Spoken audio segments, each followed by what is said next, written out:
The gala, yeah, this year. September. Yeah. So that should be fun. Right. Yeah, so it should be fun. Exactly. Yes.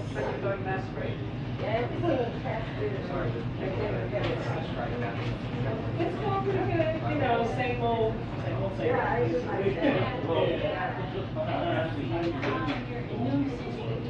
Oh, okay. Yeah, well, they'll be coming to the White House at some point this summer, I guess, when they're kind of like cycling in one behind and have one counter up on. So, yeah.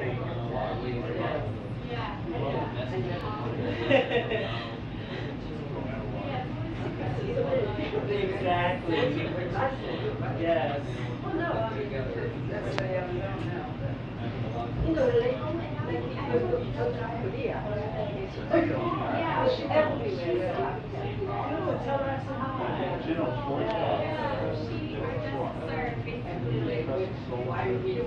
Oh, that's cool.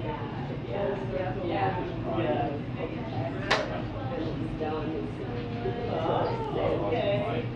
Okay. Oh, wow. So there might be a marriage proposal. Fingers crossed. No. Oh, okay. When it's starting? You're the expert. Gambling? When it's starting. I got that. I'm the sort of person who like literally put like $5 down. Oh, look, I doubled it, $10, and I can pay for the pay now. We're good. We'll go 26 minutes. So I take it over on 20 minutes. I'll take the over on 20 minutes. Oh, you're sitting here? Okay. No problem. I'm going to be back. Okay. Hey, I wonder if this is a private house. That's probably a bigger. He's like, no, it's okay. I get paid next week. I do that. She asked me what the over-under is. I'm sorry. He's got like a whole in his pocket with that sweet doctor's money. It's like, after this, we can go down the Pimlico. Are you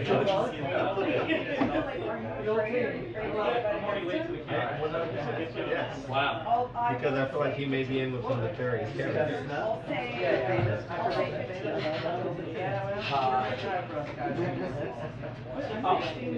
I mean, shit, you just got to you go down to 5.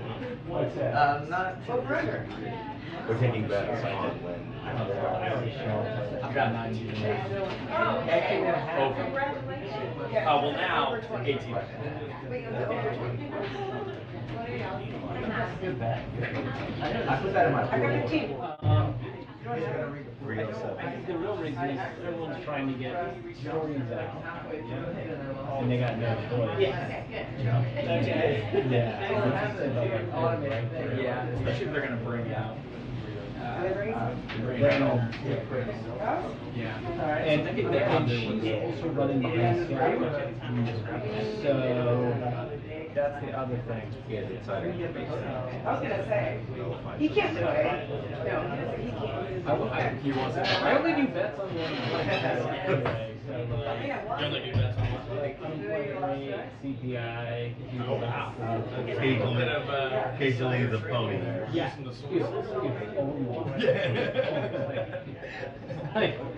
Like that would be the most AP thing ever. Rather than make money, the pride of investing your own colleagues. Like no one cares about it.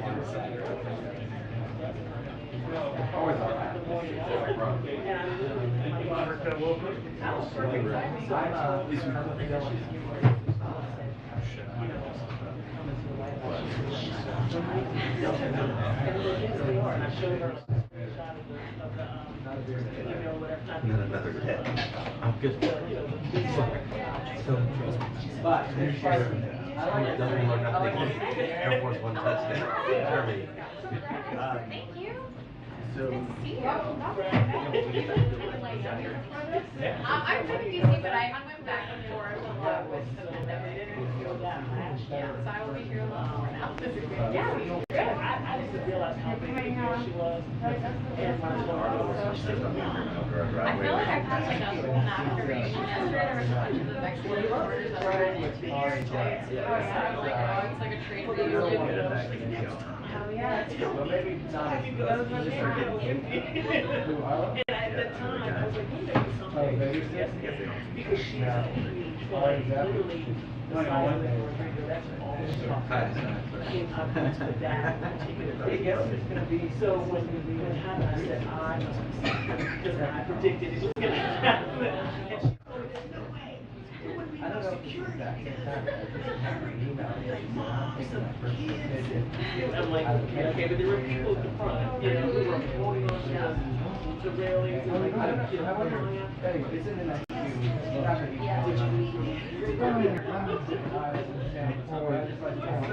Oh, no worries, we're good.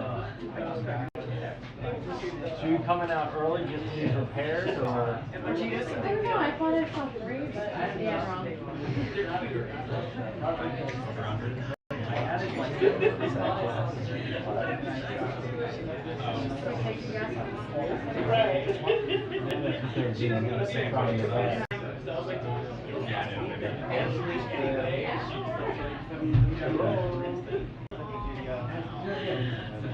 So you cranked up those books really fast, Brian. Yeah. In that room, yeah. When I came back, my sister-in-law said,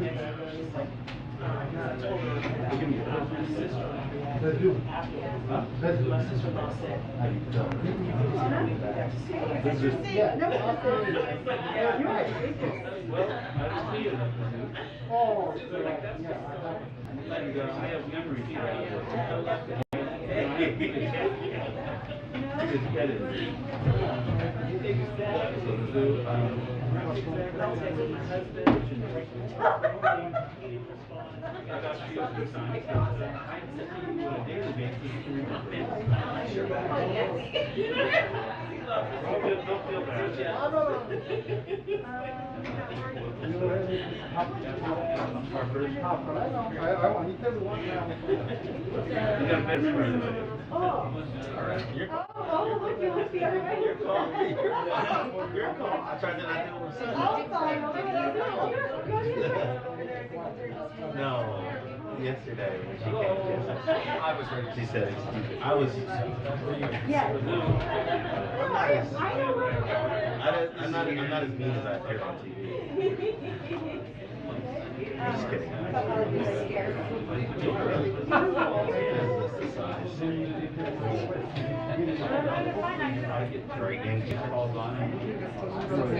Dr. Harper, I'm sorry, I was on the phone when you came by. Good to see you. Good to see you.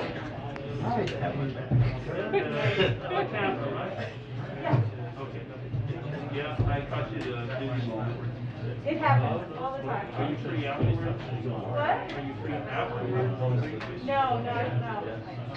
I'm really sorry. You can send me a note. I'm just like, great. I've got 2 meetings. No, I'm just always petrified because I'm thinking of questions to ask. You're a mean wrestling fan. That's a job. Your job is more demanding. I'm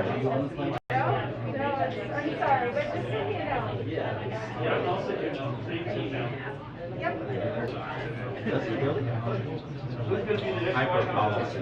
Like, at the Albuquerque Convention of 1987, Rule 74.3. No. They're always like really. They're always like.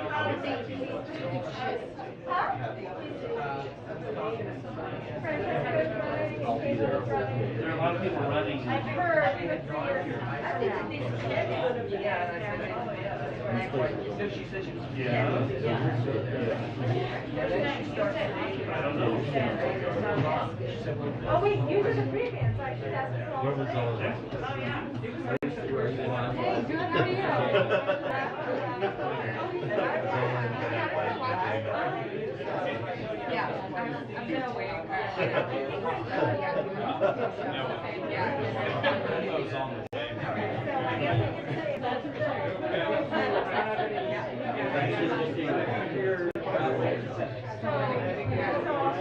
Hey, good, how are you?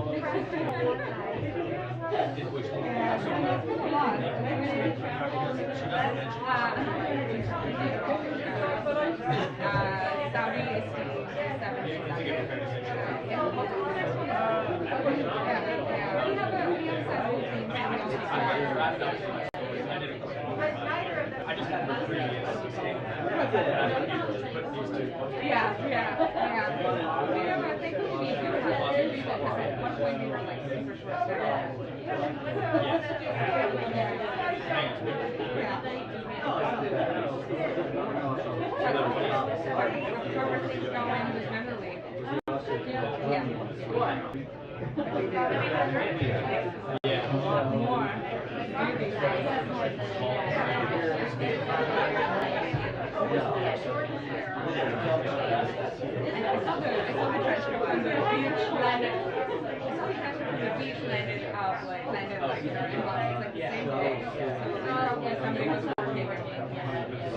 Two-minute warning debriefing. 2-minute warning debriefing. Thank you.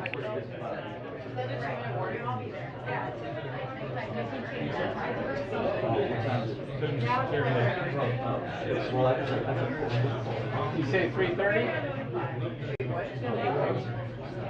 you say 2-minute warning? It's either 2-minute warning or 28. Alright, that's good to know. I don't have an email saying that. Yes. 2-minute warning. There it is. Okay. It is a 2-minute.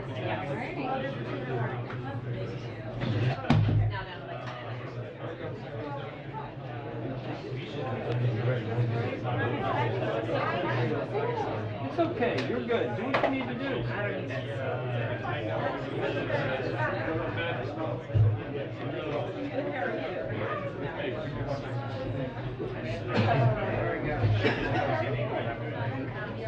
Hey man, how are you?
Good afternoon, everybody.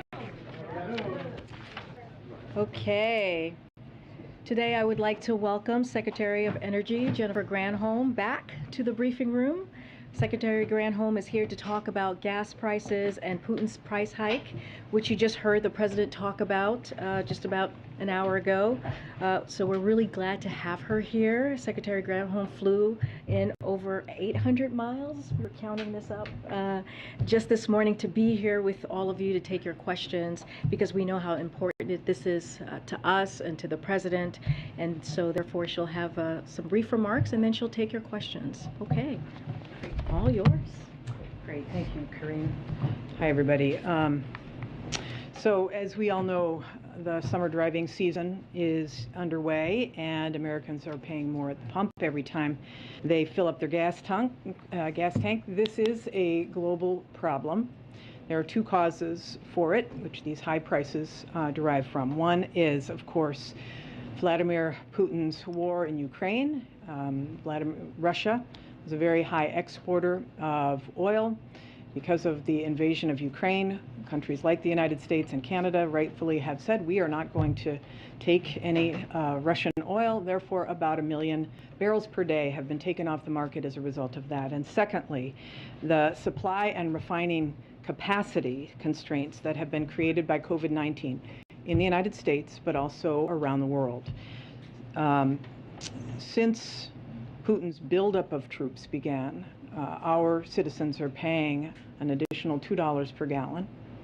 And of course, other countries are dealing with this as well. If you went to the UK today for a gallon equivalent, you would be paying $7.71. If you went to France, you'd be paying $8.49. If you went to Canada, you'd be paying over $6 per gallon. If you went to Singapore, you'd be paying over $9 per gallon. This is happening around the world. And President Biden, like all other leaders around the world, are grappling with this for their citizens. And the president is doing everything he can to reduce prices for American families.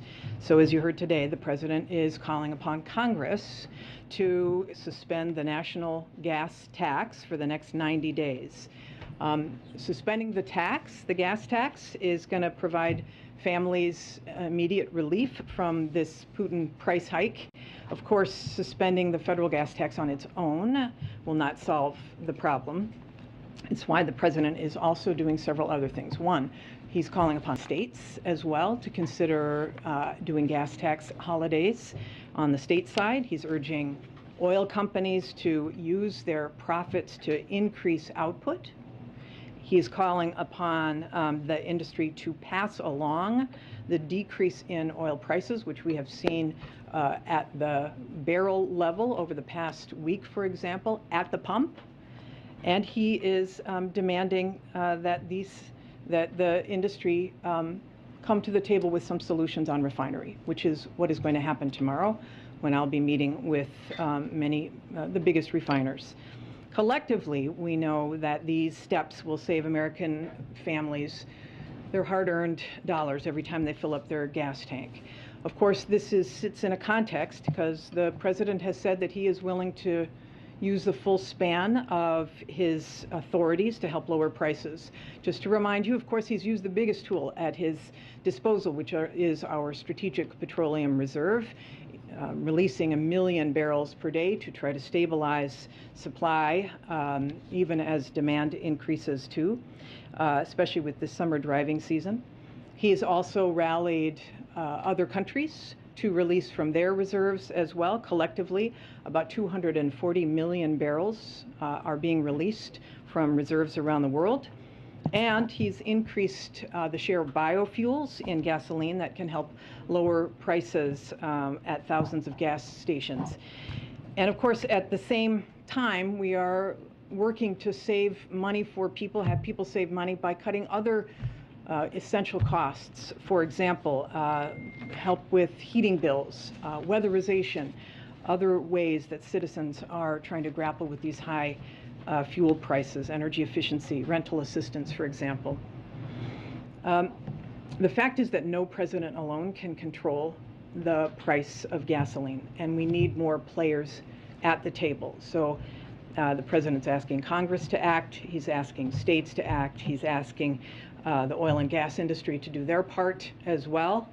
And I will say that many domestic producers have been heeding the president's call to increase domestic supply in terms of at the wellhead. We, some I know have made the claim that this administration is in the way of domestic production, but the numbers here are inarguable. We are now at close to record levels of oil production here in the U.S., averaging now 12 million barrels a day. Under this president, the country is producing more oil on average than it did during the Bush, Obama, or Trump administrations. But still, we need more creativity and collaboration to get us through this unprecedented situation. And so tomorrow, as I mentioned, I'll be speaking with executives from the major domestic refiners to discuss actions that government and industry can take to increase capacity and to safely operate their existing refineries and to overcome the hurdles that are in the way to meeting America's demand and to increase supply. With so many businesses enjoying high profits, our message is simple, that this is the time to reinvest those profits that will enable them to better meet the needs of our citizens. And instead of using it for shareholders or stock buybacks, we are not against profit. We are encouraging these oil and gas companies to invest, to help their fellow citizens, to help their own workers. We need them to come to the table. The real truth is that as long as our nation remains overly reliant on oil and fossil fuels, we'll feel these price shocks again. This is not going to be the last time. The next time there's a war, the next time there's a pandemic or another hurricane, these extreme weather events we are experiencing, they will impact the access that we have to fossil fuels. The only way out of these boom and bust cycles is to break that sole reliance, and that means diversifying our fuel sources by deploying clean energy. And that's why we're laying a foundation for this clean energy economy with the President's bipartisan infrastructure law. That's why the President has invoked the Defense Production Act to increase domestic manufacturing of these key clean energy technologies. It's why we need federal clean energy tax credits to get the private sector jumping headfirst into these new markets, which will all make us secure, both from a national security perspective and an energy security perspective, so that we are not under the thumb of petro dictators like Putin. So we are looking at some significant challenges in the way of ensuring that American people have access to affordable, clean energy, but we're going to use every lever that we have across the federal government to overcome these challenges. So thanks for that, and I'm happy to answer any questions. Senator Granholm, you said that this will bring immediate relief if it gets passed to drivers, but if there's no guarantee from companies that they will pass on these benefits to those drivers, isn't there a chance that this passes and consumers, drivers see no benefit whatsoever? Well, it's one of the reasons why I'm meeting with the refiners tomorrow, oil companies tomorrow, to ensure that they would pass this on. Second, we have some evidence of this, because very recently and even ongoing, there are states that have actually cut their gas tax. And Penn Wharton did a study about whether that was actually passed through, and they found that the majority of it, in fact, was. So I get the nervousness about that, the mistrust about some of that, but our recent history suggests, and this just came out, this study on June 15th, that there will be a passing through, and we want to make sure that that happens. And did you and President Biden consult with Democratic leaders on Capitol Hill about them actually being willing to pass something like this before the president's speech today? Well, as you know, we're in touch with Congress all the time, and I know that there are a number of proposals in Congress that have already been proposed. I think Senator Kelly and Congressman O'Halloran. I think there were supportive statements from a number of members of Congress today. So that is ongoing. That conversation is ongoing. I know that Speaker Pelosi just put out a statement and said that she's going to bring it to the caucus. Yeah, thank you.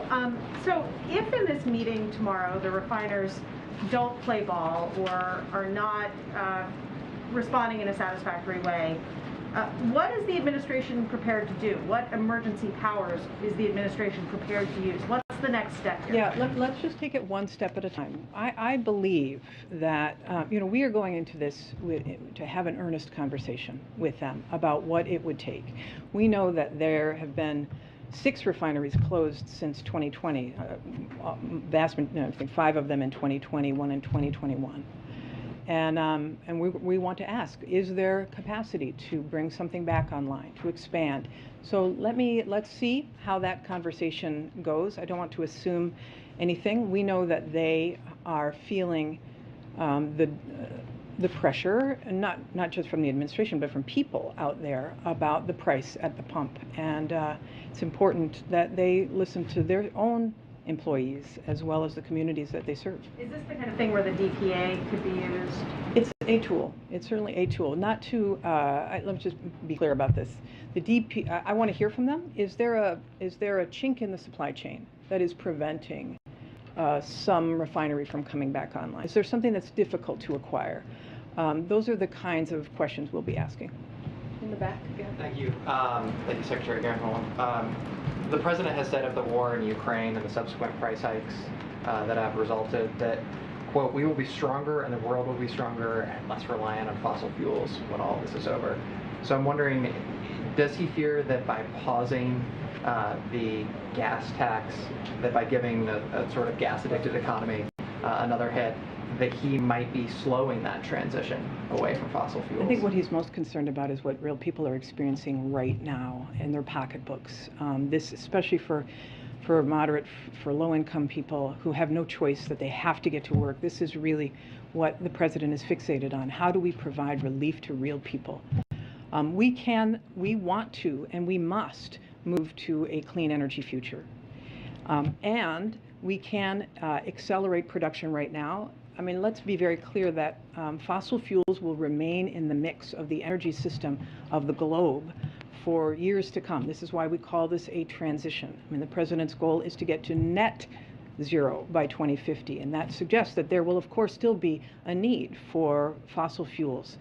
So but we also know that everything we're experiencing in terms of these extreme weather events, we spent $150 billion as a nation last year cleaning up after these extreme weather events that are all fueled by climate change. So we have to do both. And then I guess if you're putting yourselves in the shoes of some of these refiners or some of these oil producers, what guarantee can the administration give them as you're asking them to increase production, that more regulation as you pursue that transition isn't coming down the pipe for them? As you're asking them to we're asking them to increase supply. We're not telling them we're going to increase regulation on them. We are hopeful that they will see the opportunity of investing as well in this clean energy future. In fact, a number of these refineries have transitioned to biofuels, and that's good. We want to see them be part of this clean energy future as well. So we want to build more energy. We want to build clean energy, and we know that ultimately that's where our security will lie. Thank you, Secretary. Secretary Granholm, you and the President have framed this war in Ukraine as the primary driver of the spikes in energy costs that's the largest contributor to overall inflation. But the Fed chairman was on the Hill today, testified, he was asked a question, is the war the primary driver of inflation? And his answer was no. How do you square that? Is he wrong? I didn't hear what he said on that, but I think most people acknowledge that the price of fuel is a big driver of inflation. And in fact, they've put large percentages on it. And so we know that the war in Ukraine having driven up the price of fuel because it crimps supply. It's a total supply and demand question. We've got to make up for the million barrels per day that have lost.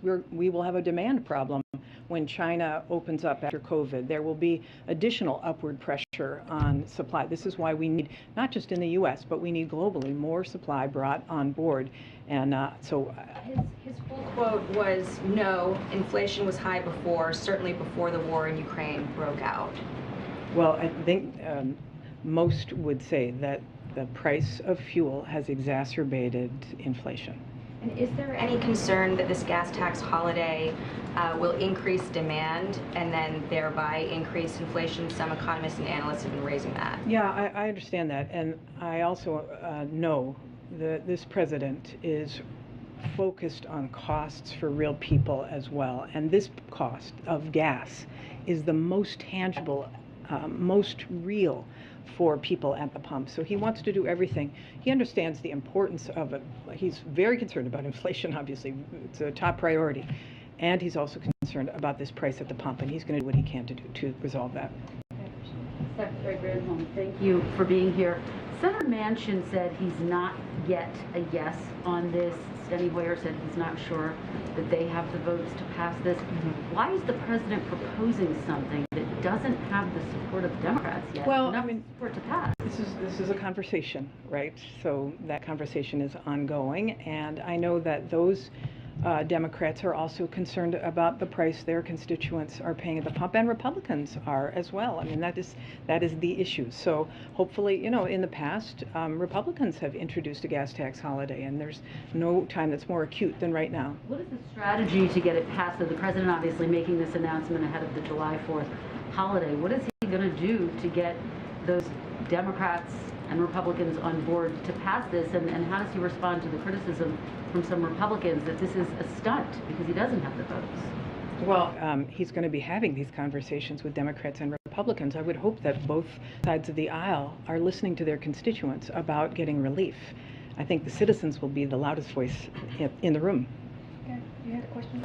Yes, two sort of decision-making questions. One, why 90 days? Is there a belief that after 90 days the market will stabilize? It's the summer driving season is how they were framing this, how the focus was on. And what would be the proposal to Congress to backfill the Highway Trust Fund? Yeah, I mean, and do you have an estimate for how much the 10 trust fund billion, would be hit? about 10 billion. And yeah, clearly we do not want to see the Highway Trust Fund hurt.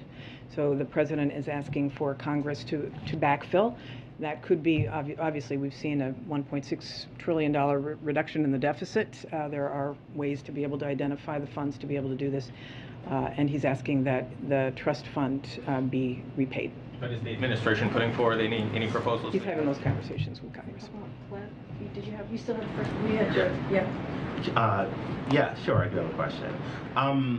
I do wonder if there is a particular point where the president decides to invoke these emergency powers he's talking about. Is it if gas reaches a certain level? Is it if you don't hear the right things from the administrators? I also wonder about the tone and the timbre of the conversations tomorrow. The president has been very splenetic, critical of them. I wonder what your conversation. Yeah, I mean, honestly, we are going in good faith, asking them this question about what can be done. What would it take?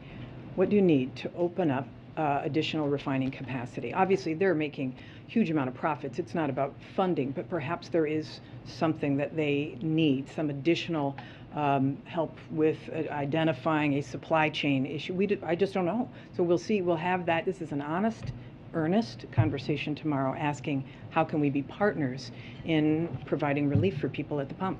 And are there any hard lines where emergency powers are invoked with gas prices? We have not drawn any lines in the sand at this moment. Okay, two more, Nancy, and then Nandita. Thank you so much, Secretary Granholm, for being here. Just following up on Kristen's question, what do you say to lawmakers who are already calling this federal gas tax holiday a gimmick and saying, best case scenario, it'll save drivers about $20 a month?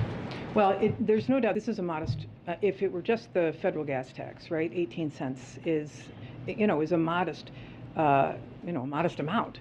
But if you combine it with, if the states, not all states would do it, but certain states might be willing to, some already have, you combine it with that. If the oil and gas industry is willing to reduce prices to the extent that historically they have when the price per barrel has come down. So for example, right now the price per barrel has dropped about $10 since last week. So it's about 110 roughly dollars per barrel. Normally, when you see that kind of a drop, $10 per barrel, the rule of thumb is that you see a 25-cent drop in the price at the pump. So we're going to be asking why that hasn't happened yet and when that will happen. So there could be some much more significant help. And I will say that the Energy Information Administration has projected that by the end of the third quarter, because the oil and gas industry has increased and is intending on continuing to increase supply, it's not refining, but supply at the wellhead, that we will see gas prices at about $4.37. They are projecting at the end of the third quarter. Now, all caveats aside, because who knows what could happen in the global economy if the EU, China, et cetera, all of that is still very front of mind. So forecasts are always subject to all of those caveats. But we're hopeful that we will start to see this come down, and this is one step in that direction. Okay, last question. Thank you. Thanks, Corinne. Just a quick question on refining capacity, especially when we're talking about sort of asking refiners to produce more. That sort of takes time, right, Secretary? I mean, it's more sort of appears to be more of a medium-term solution. According to you, how much of an impact do you think that will have immediately on gas prices? Well, this is the question to ask them. I mean, obviously building a new refinery is a much longer strategy, right? But they have, there have been refineries that have been announced to be closed. There are some that have recently closed. What is the capacity? These are the questions. What is the capacity to bring some of that, and what is their capacity to bring more capacity online? These are the questions that we'll be asking. And a quick one on, some of the industry participants who are expected at this meeting tomorrow with you are expected to talk about sort of urging the administration not to ban fuel exports, and that is something that we're reporting from sources. I'm just sort of wondering what your response to that would be if such a demand is made, and are you considering such a decision in the first place? Yeah, I will say this, there have been an awful lot of solutions that the president has been considering over since the war began, since these prices started to jump up. And I don't think anyone is taking anything off the table. He's not proposing that at this moment, but he's not willing to take tools off the table. But we do want to listen, for sure. And there may be consequences that have to be considered on doing something like that that would have adverse impacts on everyday citizens, and we don't want that either. Okay, great. Thank you. Appreciate it. Thanks, everybody.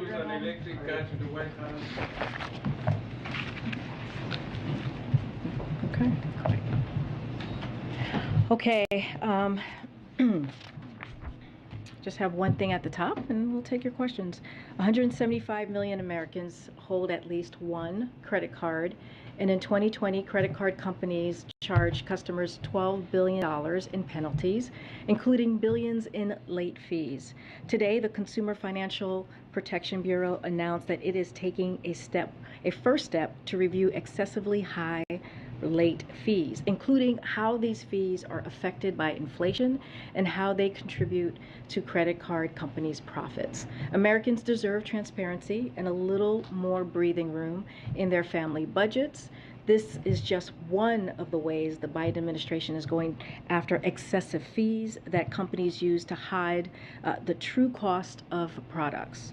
From airline tickets to high-speed internet service, agencies are taking action to make prices clearer up front so that consumers can save money by choosing the best deals for them. And with that, Josh? Thanks. Two subject areas. First, we heard the president today say what he would like to see Congress, states, and companies do on oil production. What is the case that he is making to Saudi Arabia and the Emirates for increased production ahead of his visit? Should we expect the rest of the world to kick in more supplies than they have committed to already? Well, as you know, the president's going to be going to the Middle East next month, and there's going to be an array of subjects that they will be discussing. He's going there at for the GCC +3. Saudi Arabia is clearly hosting that. Middle East is an important part of the region. They're going to be talking about, yes, energy security, but a whole host of other things, including a way to make peace, national security. We don't have a specific list of details of what is going to be discussed next month. And as you know, Saudi Arabia is the chair of OPEC Plus, and we welcome the steps that they have taken as it relates to oil production.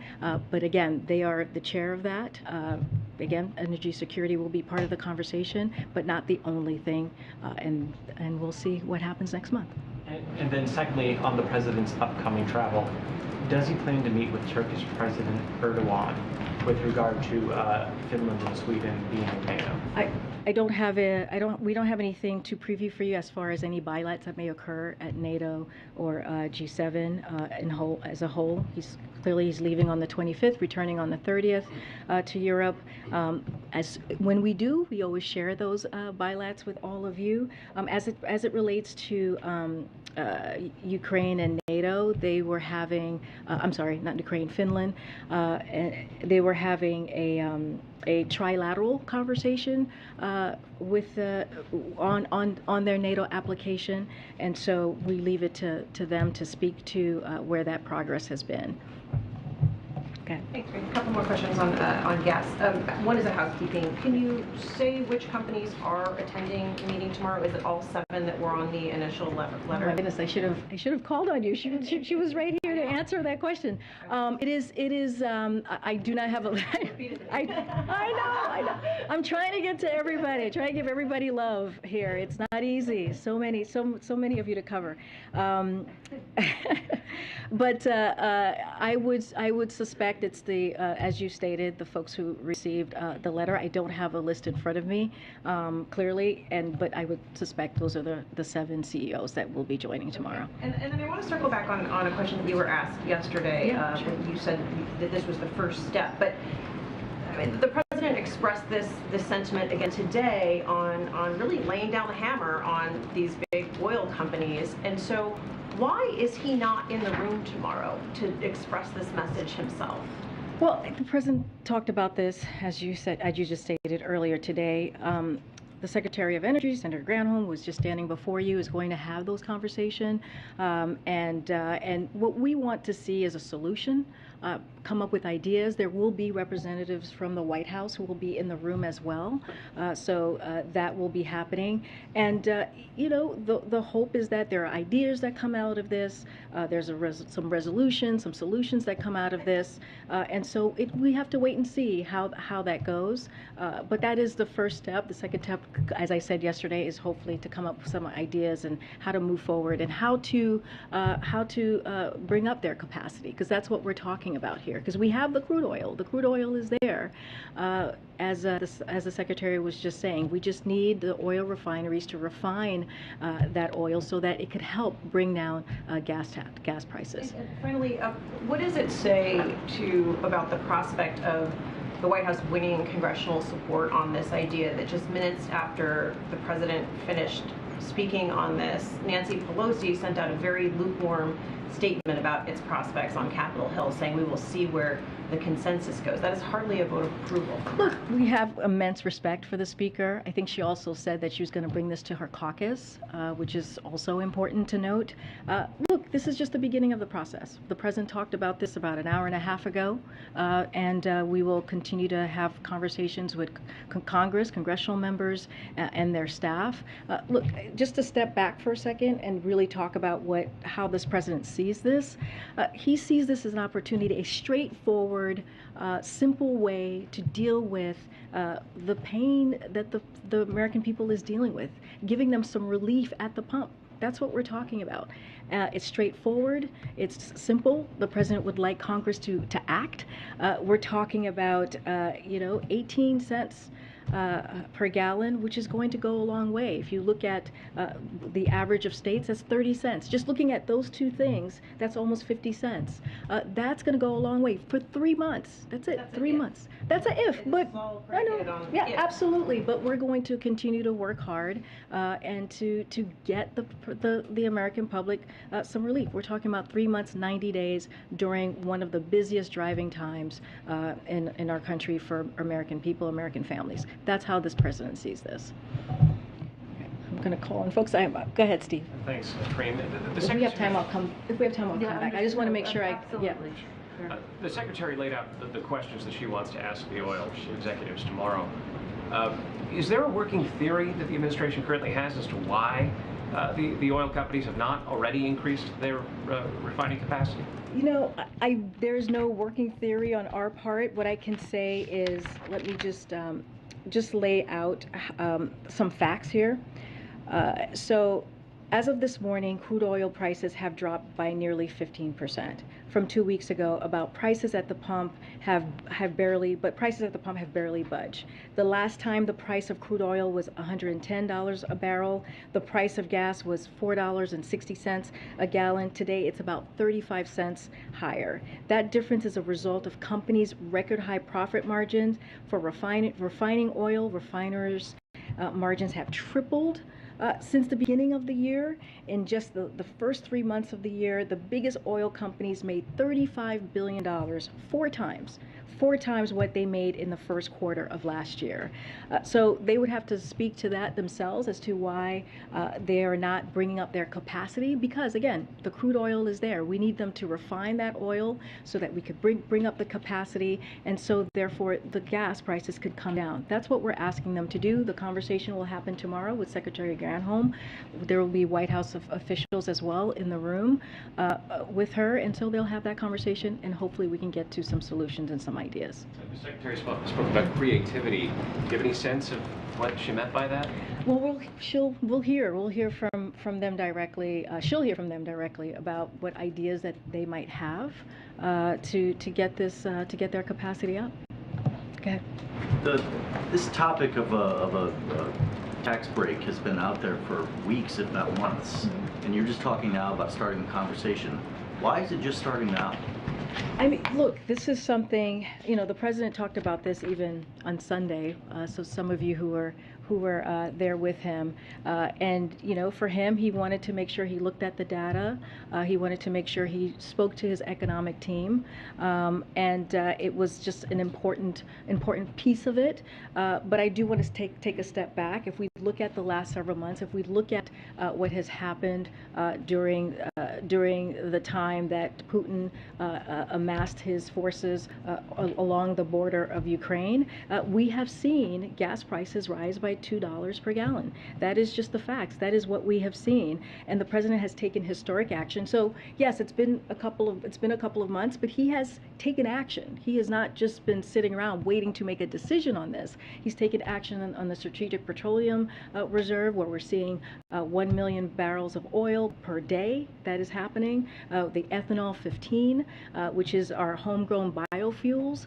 which he took action on that, and we're hoping to see, what we're going to see is a few thousand gas stations in middle America across the country. Hopefully that has an impact on that as well, and the 240 million barrels of oil that he rallied his partners across the globe to do. So those are actions that he's taken, and so this is just another solution. I want to make sure that we're not looking at gas tax as the only solution. It is one of an array of actions that the president is doing. I totally understand that, but again, why is it just happening now? And secondly, what was the threshold for him where he said, I want to push for this now? Again, he spoke to this. He said he's going to look at the data. He's going to talk to his economic team. He did that.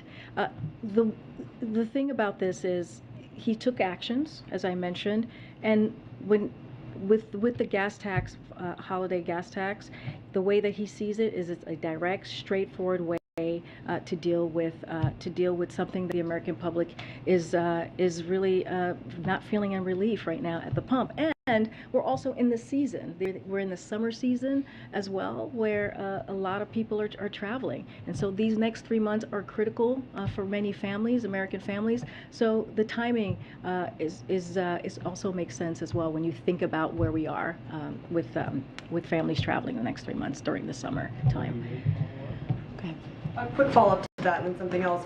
You keep referencing the data that the president wanted to look at. What specifically data did he look at? Well, I think he talks to his economic team, right? They present him with information that he needs with any other decision that he makes that deals with a decision like this. A decision that he has to make that's going to really have a direct effect. I mean, this happens with any decision that he makes. But look, here's the thing.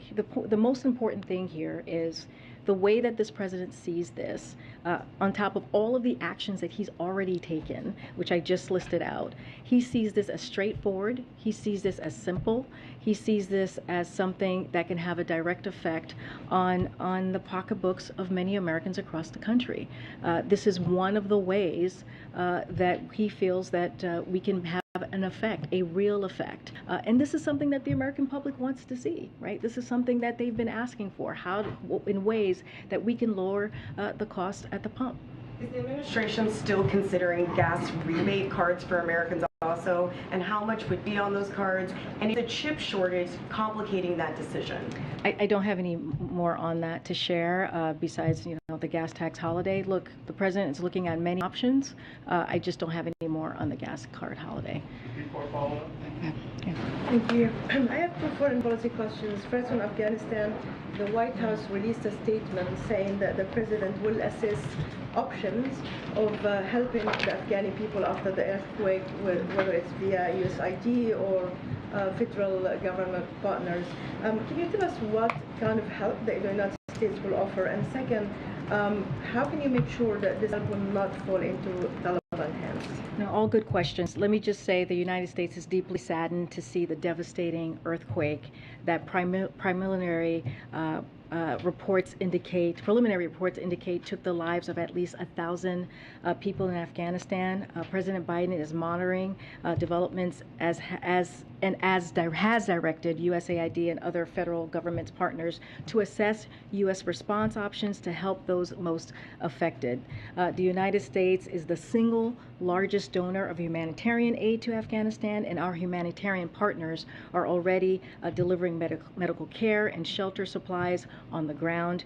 We are committed to continuing our support for the needs of the Afghan people as we stand with them during and in the aftermath of this terrible tragedy. Again, I just wanted to give a little bit of what we have committed, more than $720 million since August 2021 directly to humanitarian partners.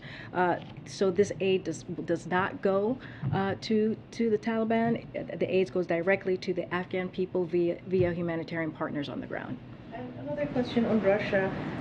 The Russian government spokeswoman said that the United States is destroying, what she called destroying, bilateral relationships that already are in lamented state. And she's accusing the U.S. of not allowing Russian planes to pick up Russian diplomats and their families from here, and insinuating that they might do the same. So how do you assess her response? Is it, you think that actually the Russians have thought of the United States relations now at stake? Do you think that diplomatic relationships are in jeopardy, or it's just the usual statement? You're talking about the bilateral relationship with the U.S. and Russia. I mean, we have to be very clear here of what we're seeing currently. This is Russia invaded a sovereign country. They started this war. We've been talking about the gas tax. We've been talking about inflation, just in general, global inflation and the challenges. A lot of that, when you look at gas and you look at food, that's because of Russia's war. This is something that if President Putin wanted to stop this and wanted to end this war, he could. And to go. He attacked another country's democracy. So the president has been very clear. He is going to make sure that we defend democracies, that we defend freedoms, and he helped to rally the West and NATO to make sure that was a forceful response to what Russia is doing. And so, this is the question that the spokesperson is asking, or the statement that she's making. It really goes back to them. What are they doing for their bilateral relationship? This is something that the President Putin has caused, not us. Try and go with coffee. Oh, go ahead, Jenny. Two quick ones. One on insulin. Senator Shaheen and Collins introduced a bill today, and I'm wondering if you're involved in that, supporting it, or are you negotiating something separate on reducing the price of insulin, which the president talks about a lot, with Manchin and Senator Schumer as part of a broader reconciliation package? So on that particular piece of legislation, I would just have to go back to our Office of Legislative Affairs to get more information to provide to you. So I just want to make sure I get that right. As you stated, the president has talked about insulin, the importance of bringing down price and cost for families. He's had several events where he has talked about that specifically. Right now, I have to, probably after this, I'll go and check with them and get specifics on that piece of legislation for you. More on your favorite topic, the China tariffs, which just seems to have become like a stale debate inside the White House, because it's stale debate. Well, I think there's two sides, and one argues that it helps inflation, and one argues that it doesn't. Can you give us any sense of like where the president is coming down on this? Because you guys are deliberating your decisions for a long time, and now if it does help inflation, if he does support that view, then why not? Well, the decision has been made, as you just stated. He's been discussing. The president's been discussing this with his team. We just don't have anything to share at this time. No timeline. No timeline. Decision hasn't been made. It's being discussed with the team. Go ahead, Zolan. Thank you. I had a question again about Afghanistan, but on the humanitarian parole program. CBS had some reporting a couple days ago that showed that for those Afghans that are applying for parole remotely from still Afghanistan, that 90% have been denied, 90% of some 5,000 applicants at this point. Is, in the White House's view, is that program, which President Biden pointed to as really the main relief program for those that aided military officials, is that program working as it should be? So we are aware of the report. We're reviewing it at this time. So we're not yet we're not ready to speak about it publicly, but I do want to give a little perspective as you're asking about how this works. So the report outlines our efforts under the humanitarian parole process, which is separate and distinct from the refugee process. As you know, Zolan, I know you've followed this closely. Humanitarian parole has strict criteria that requires applicants' protection needs to be so urgent that they are unable to wait a while on an application to receive protection via U.S. refugee admissions in process. The refugee process is typically how such applicants relocate to the United States. So that's one piece. But also, it requires applicants to leave Afghanistan before completing the mandatory screening and vetting. The vast majority of Afghans applying are still in Afghanistan. So that's kind of the confusion there. So we are proud to have welcomed nearly 80,000 Afghans to this country through the Operation Allies Welcome, which is an unprecedented historic effort and more than any other nation. We continue to welcome additional Afghan allies and vulnerable Afghans, and will do so over the coming weeks and months. The State Department is also actively assisting eligible individuals to leave Afghanistan. In fact, we recently set up a processing hub in Qatar to process eligible Afghans for special immigrant or refugee status. But we're going to review the report. I can't speak to that right now, but I just wanted to make sure we gave you a laydown. What was in CBS? Yes, we're reviewing it. Okay, because that was based off data released by USCIS as well. Again, I'm just telling you that we're reviewing it, and then we'll get back to you on that. One more refugee question too. The administration committed to admitting 100,000 Ukrainian refugees. There were USCIS officials that recently released data that showed the U.S. admitting Ukrainian, not just refugees, but also asylum seekers at the border. My question is, does that 100,000 commitment for 100,000 include those who cross the border? Let me get information for you on that. So I can get an update on that particular program, and we can get some breakdown and get back to you on that piece. Okay, hold on. Let me see. I already called you. Go ahead, Karine. It's great. No, I can't call you and not call them. I feel like it's a classroom. Go ahead. Two questions on COVID. First, if you could just give us a status of where things stand with talks with Congress on funding and what the administration's planning is right now for funding for testing in the fall after the funds were diverted from that. So, as you know, the virus has not been waiting for Congress to act, and we have been clear that a lack of funding would force us to make hard decisions, including last week by having to pull funds from essential response needs like testing capacity for some of our urgent needs for vaccines. When we notified Congress of pulling funds early in June, we made clear to Congress the continued need for additional funding. The consequences we have long warned of are real. Our fight for COVID funding is active and regular and robust because COVID, as we all know, is not over, and we risk even more severe and lethal consequences for American people if we do not secure this funding, even if members of Congress may think otherwise.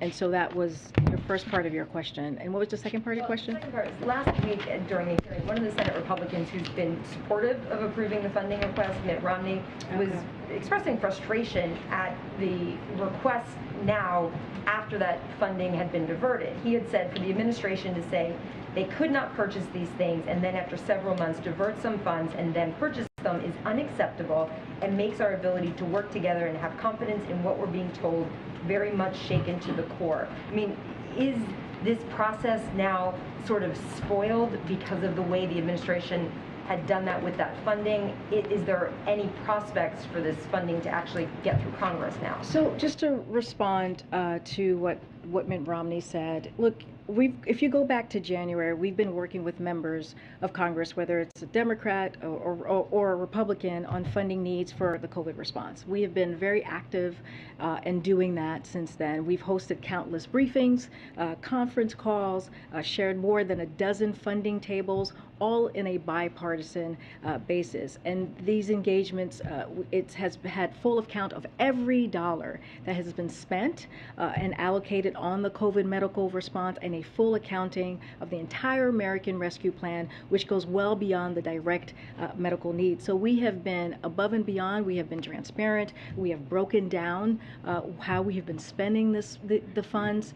We've been doing this for several months. And so the bottom line is, every day that Congress fails to act puts us further behind behind other countries in securing that COVID response funding and the resources that we need.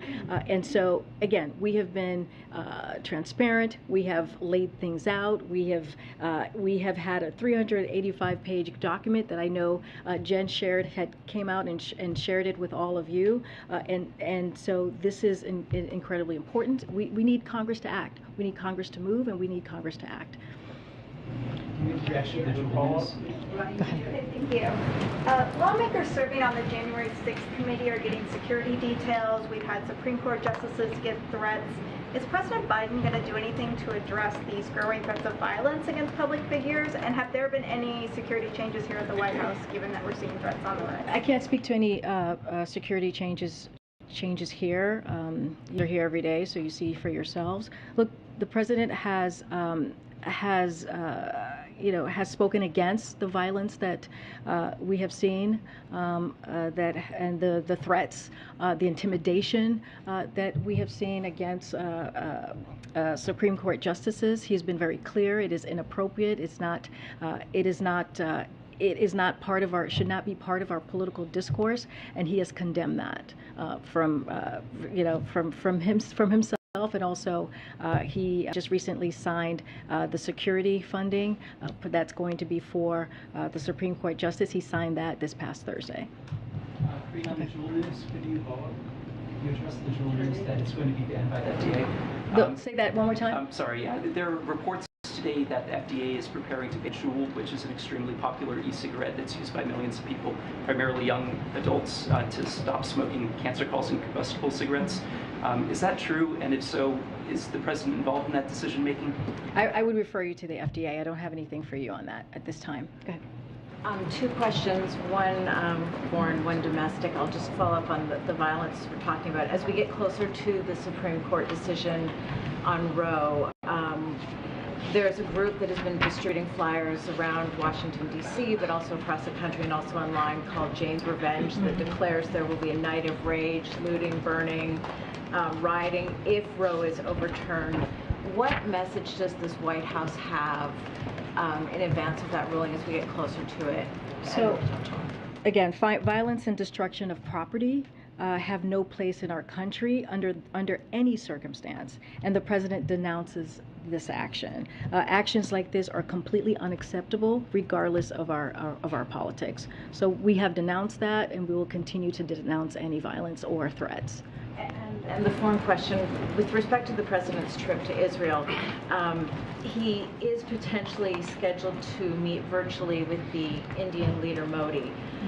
Does the White House have any comment on the Indian authorities demolishing the homes of people who have been protesting the derogatory comments made by Indian authorities against the Prophet Muhammad? They've been having their homes destroyed by bulldozers in recent weeks. Is there any chance that the president will be pressing the Indian leader to protect Muslim minorities in India? So I don't want to get ahead of what the president's schedule. We will have more in the upcoming days on exactly what the president's going to be doing on that trip. I don't want to speak to, clearly the president, we have said this, he's a straight shooter. He has no problem talking to leaders about humanitarian rights, about freedoms, about the importance of democracy. This is something that the president has done in the past. I can't speak to specifically what's going to be on the agenda and what their conversation is going to be. But generally just the fact that people's homes are being demolished. No, I understand that. I'm just saying the president has no, he is a straight shooter and speaks very frankly, and when it comes to humanitarian rights, has no problem having those direct conversations, leader conversations. I'm going to go ahead, Niels. Yes, thank you. Has there been, as we're looking at the student loan piece, that there was a number of senators and House members over at the AFL-CIO this morning by Chuck Schumer, who were renewing their push for the president to cancel student debt. I know that there needs to be a decision on that by the end of August. What is the status of that decision, and what is the status of, specifically, of the legal review that we know has been underway in terms of what exactly the president's authorities may be? So we're still continuing. The president, the administration, to assess options of cancellation. We have not made a decision yet. As the president said just recently, I think on Sunday, he expects to make a decision on that soon. I do want to add, no one has been required to pay a single dime of student loans since the president took office, which is 41 million borrowers, provided 20 billion in targeted debt relief to 1.3 million borrowers. We just don't have a decision that's been made, and he actually spoke to this most recently. And more broadly, on questions where there are these sort of legal questions about what the executive authority is versus when you need to go to Congress on the gas tax, obviously I think there's a general assessment that to suspend a tax you need Congress involved. Yeah. But sort of how much is going on here behind the scenes to try and review options for when you need to go look to Congress for something versus something that can be done at the executive level to help bring down costs and deal with inflation and help people with their pocketbooks? I mean, look, when it comes to the gas tax holiday, the way that the president sees this, it's a simple, straightforward way to deal with an issue that's really hurting families at the gas pump. If you look at the next 3 months, where it is going to be a very busy 3 months of families going on vacation, driving, maybe across the country, whatever families do, it is important that we really have an action and have a reaction to what families are feeling. And so this is the way that the president, when he made the decision, he understood it's a simple, straightforward way. It is 18 cents at the federal level. It is average out 30 cents in states. If oil refineries and companies do their part, that's almost $1 per gallon. So this is real for many people. This is very real for everyday Americans and incredibly important. So the way that the president sees this, he wants to make sure that we do something that the American people are going to feel directly. I think I'm being given the. I'll take one more. Okay. Go ahead, sir. Yeah, you just mentioned that dollar that people would feel that's real. It's 3 months though. Then what do you tell people who are all of a sudden going to be paying $1 more in 3 months? Why build in volatility like that when people are already very anxious about this economy? Well, as the secretary said, we're going to take this step by step. We are, I think, like I said, the next 3 months, the next 90 days is when American families, people are going to be driving the most. And so this is we saw this as an important time to do this now or in this time frame. And so we're going to, the president feels that this is going to have a direct effect. we'll talk more about what the next steps are. The president is not afraid to use his executive authority. We have said that. He said all things are on the table to make sure that we lower cost for American families. So he's going to continue to look at other options. But again, this is not the only solution. This is not the only solution. This is one way to deal with high prices, gas prices in particular. I talked about the Strategic Petroleum Reserve. We talked about the ethanol 15. All of these things are important actions that the president has taken. But for now, with the gas tax holiday, we ask Congress to act. Okay, thanks everybody. Karine, is there any reason you don't want to call on me?